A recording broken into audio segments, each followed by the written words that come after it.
Absorbent materials. After PPE, the next thing you'll usually find in a spill kit is absorbent materials. These are used in almost every type of spill. Often, they're all you need to contain and clean up a spill.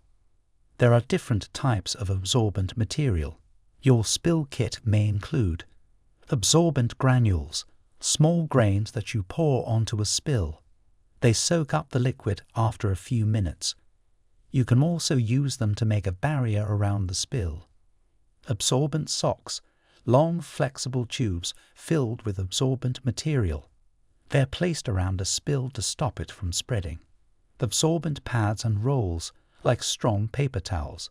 You lay them over the spill to soak it up, wipe surfaces, or place them on floors to catch drips and footprints.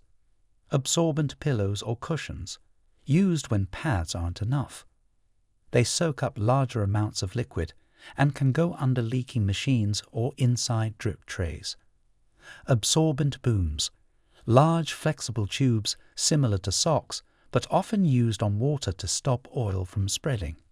They can also be used on land.